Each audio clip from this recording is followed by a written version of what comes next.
Quand la guerre s'abat sur un pays comme elle s'est abattue sur la France il y a plus de 70 ans, chaque destin, chaque histoire est bousculée. Aujourd'hui encore, les anciens racontent les événements. Un reportage de Lune Chancelade.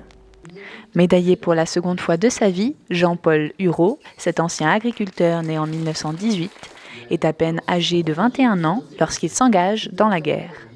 Moi, quand je suis parti à la guerre, je sais pas, à l'époque, on faisait 2 années.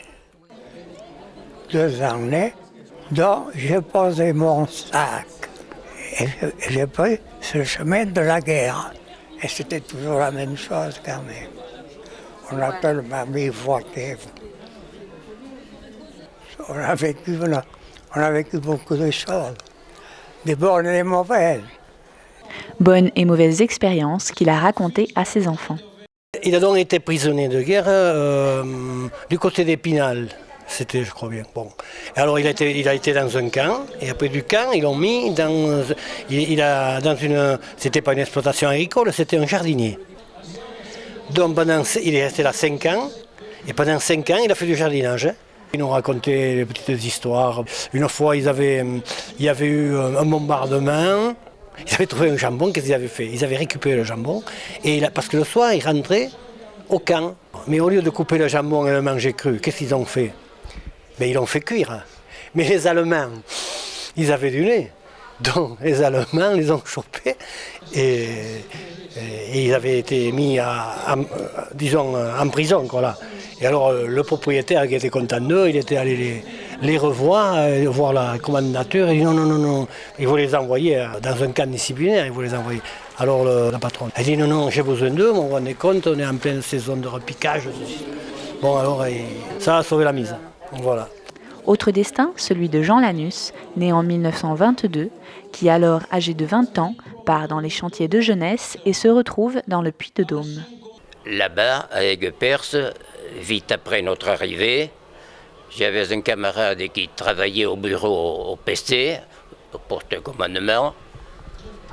Et alors, un matin, il était venu me voir.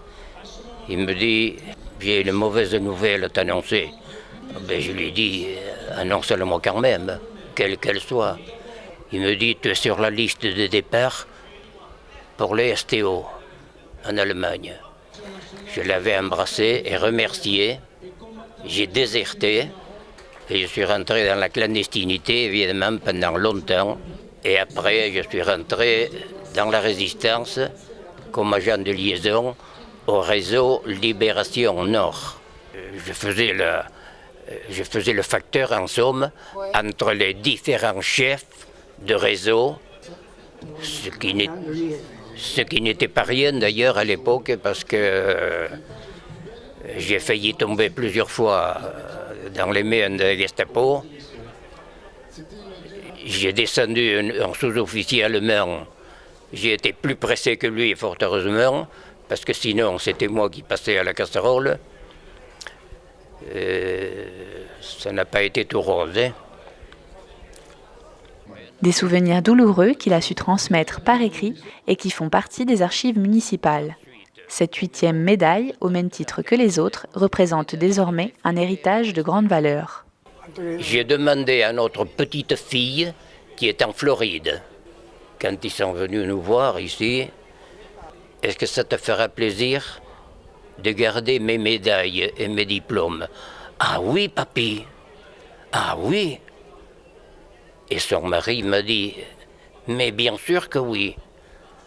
Beaucoup d'humilité et une grande émotion se dégagent de la rencontre de ces 2 anciens combattants, les derniers de la maison de retraite de Saint-Vincent de Tyrosse.